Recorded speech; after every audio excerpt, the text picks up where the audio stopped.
안녕하세요. 사운드머니 채널입니다. 이번 주에 이더리움 머지 지분 증명으로 전환하는 그런 소식이 있어서 이것에 대해서 얘기해 보려고 합니다.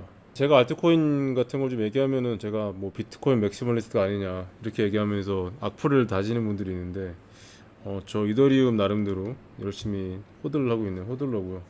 비트코인 맥시멀리스트 아닙니다. 이더리움 머지를 보면서 제가 이제 뭐 기사도 보고 이제 어떤 정보 같은 걸 확인해 보면 이더리움이 머지하면서 굉장히 중앙화에 대해서 걱정이 많이 되는 것 같더라고요. 이 코인 데스크에서도 이더리움의 중앙화에 대해서 걱정하는 기사가 좀 있고, 그래서 이렇게 중앙화가 되면 이더리움 주소 같은 게 검열이 될 수 있지 않나.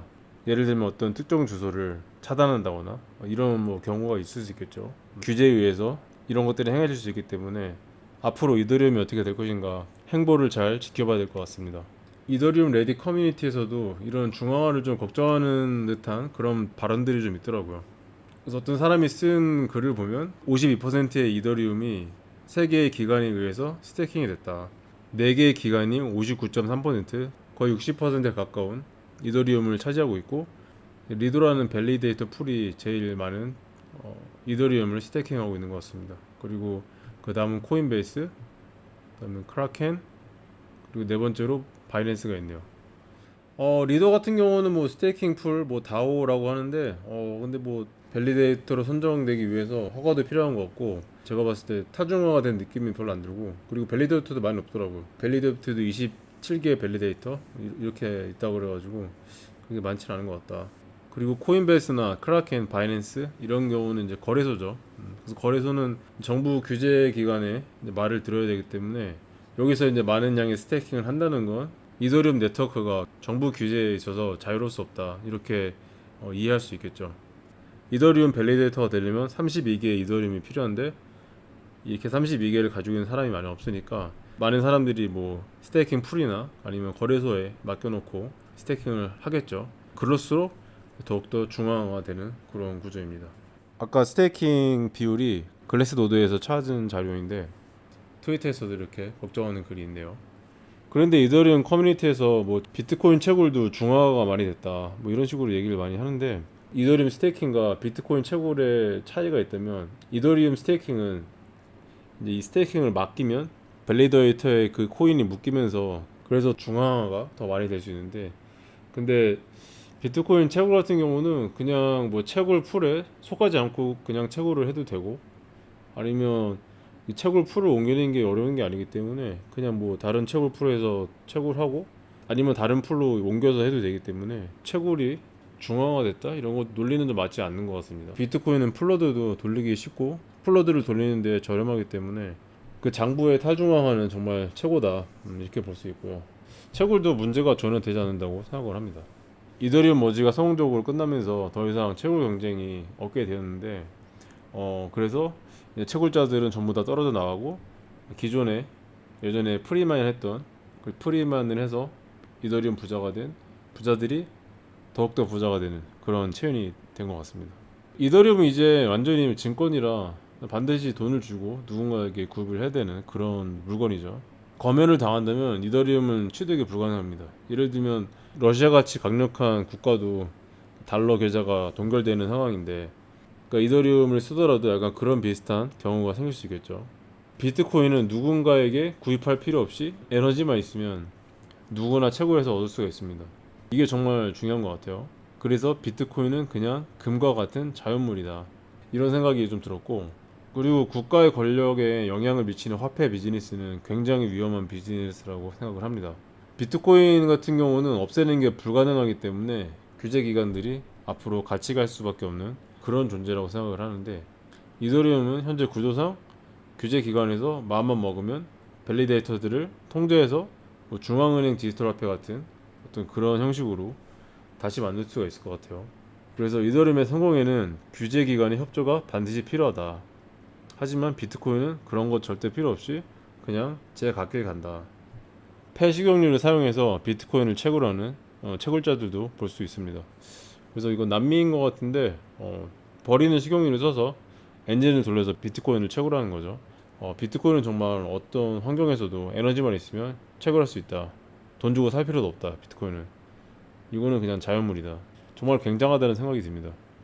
그래서 주식회사 이더리움 원래 기존부터 70%의 프리만이 돼서 뭐 증권이라고 해야겠죠. 이거는 그래도 그나마 채굴자들로 탈중앙화의 느낌이 있었는데 이제 지분증명으로 전환을 하면서 이제는 완전히 내부자 증권 배당금 파티가 됐다. 기존의 프리마인으로 이더리움을 많이 가진 사람들이 그냥 배당금만 계속 받으면서 부자가 되는 그런 구조로 변했다. 이렇게 볼 수 있겠네요. 저는 알트코인을 뭐 다오, 탈중앙 자율조직 이렇게 좀 보고 이런 개념으로 보고 그리고 비트코인은 건전화폐, 자연물 이런 개념으로 보고 있는데 근데 알트코인들을 공부하면 공부할수록 어차피 중앙화된 코인들인데 그냥 알트코인 말고 그냥 비트코인 레이어 2, 3에서 다 하면 안 되는지 좀 이런 의문도 들긴 합니다. 그래서 지금 우리가 쓰고 있는 인터넷 스탠다드를 생각하면 우리가 인터넷 프로토콜을 하나만 쓰고 있잖아요. 그래서 비트코인 맥시멀리스트님들이 주장하는 대로 소유할 수 있는 인터넷 단 하나의 프로토콜은 비트코인일지도 모른다. 뭐 이더리움 뭐 이런 게 아니다. 좀 그런 생각이 좀 들기도 하고 그래서 인터넷 위에 지어진 현대 인류의 문명이 있잖아요. 근데 이제 이 인터넷의 문제는 이 인터넷 자체를 소유할 수가 없다는 건데 근데 비트코인으로 인해서 소유할 수 있는 그런 인터넷이 가능한 거죠. 그래서 소유가 가능한 인터넷 위에 지어질 미래 인류의 문명 이런 게 비트코인에서 가능하지 않을까. 그래서 불안정하고 인간에 의해 타락할 수 있는 이더리움 같은 그런 알트코인들은 모래성 위에 성을 짓는 걸 수도 있다. 오직 비트코인만이 인류의 문명을 건설할 수 있는 가장 튼튼하고 안전한 레이어 1 체인일 수도 있다. 이런 생각을 해봤습니다.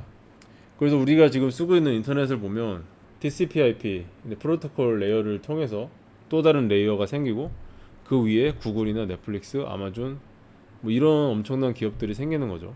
그래서 인류의 문명이 인터넷에 이렇게 지어졌는데 근데 비트코인을 생각해보면 비트코인은 가장 안전하고 타락하지 않은 가장 튼튼한 네트워크다. 비트코인이 뭐 그냥 돈의 그런 개념이 아니라 인류의 문명을 지을 기반인 프로토콜이다. 비트코인 자체가. 비트코인이 화폐로의 역할도 하고 있지만 이 비트코인 위에 또 다른 어떤 레이어 2, 레이어 3 이런 앱들이 생겨나면서 앞으로 인류에게 엄청난 혜택을 가져올 것이다. 비트코인 레이어 1에서는 파이널 세틀먼트 한국말로 뭐 최종 결제라고 하나요? 근데 그런 게 가능한 거고 절대 변할 수 없는 불변의 장부 이게 가능한 거고 불변의 장부에 그 위에 인류의 문명이 쌓아진다. 현재 라이트닝 네트워크가 굉장히 잘 쓰이고 있는 것 같은데 마치 크레딧 카드처럼 거래를 확장할 수 있는 레이어 2 개념이죠. 현재 비트코인 네트워크에 앱을 만들기 위해서 지금 투자를 하는 사람들도 여기서 어떤 게 나올지 모르는 상황이라고 합니다. 미지의 세계인 거죠. 완전히 지금 초기 단계다. 어떤 사람들은 뭐 비트코인이 너무 비싸네 말해 막 이러는데 이거는 뭐 시작도 안 했다 아직. 앞으로 이 비트코인 네트워크 위에 펼쳐질 인류의 문명을 생각을 해보면 우리는 완전히 초반이다. 그래서 혹시나 비트코인만이 정답이 아닐까 이런 생각을 해보는 하루가 되었고요. 그래픽카드 채굴에서 이더리움 해시레이트가 90% 정도인가? 그 정도로 되게 많은 걸로 알고 있는데 이더리움이 채굴자들을 버리고 지분증명으로 가면서 많은 채굴자들이 채굴을 이제 포기하려고 하는 것 같습니다. 그래가지고 인터넷에서 되게 재밌는 거 봤는데 채굴자 중에 한 명이 자신의 채굴 기기를 끄면서 그러니까 영국 전통 어떤 백파이프인가 이런 연주를 하더라고요. 제가 알기로는 뭐 전쟁에 나가거나 굉장히 좀 중요한 일이 있을 때 이런 걸 하는 걸 알고 있는데 이거 보면서 이제 좀 짠하더라고요. 이더리움 채굴하신 분들 수고 많으셨고 탈중앙화를 버리고 중앙은행 디지털화폐로 넘어가는 주식회사 이더리움 화이팅입니다.